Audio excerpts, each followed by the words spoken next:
Toen ik in Nederland begon te werken, toen moest ik eerst een verblijfsvergunning zien te krijgen. En als je een verblijfsvergunning had, dan mocht je nog niet werken, dan moest je nog een werkvergunning hebben.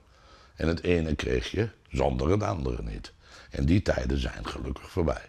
EURES is een oorkorting van European Employment Services.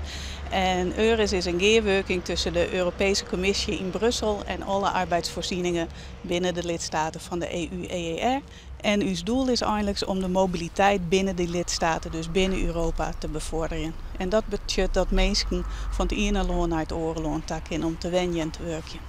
Ik ben er wel blij mee, ja. Ja, want het is voor u een oplossing. Zeker, nou, niet alleen voor mij.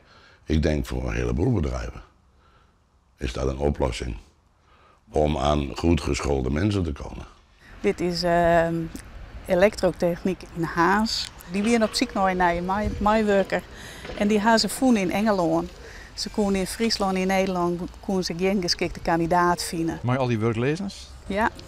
Toen had een jongen uit Engeland solliciteerd en die is nou, ik geloof dat dit de derde hier is dat er hier rond werk is.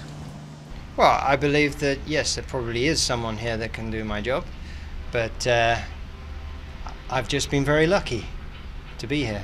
Mensen die voldoende opleiding hebben om het werk bij ons te kunnen doen, die hebben allemaal werk. Dat zijn geen mensen die geen baas hebben of werkzoekende zijn of überhaupt in de WW lopen, dat vind je helemaal niet. But we have power here. Yeah, when you switch on the lights on starboard side. The power comes from here. Yeah. But there's no power on here. No. Officieel is EURES onderdeel van het UWV-werkbureau. En ja, wij houden daar die informatie. Net alleen van mensen die naar het buitenland toe willen, maar ook van mensen van de Friese bedrijven die personeel nodig hebben. From my experience from coming from England, it's very scary because you must speak another language. But not really. If you're not happy with what you're doing, then you have nothing to lose in changing your work.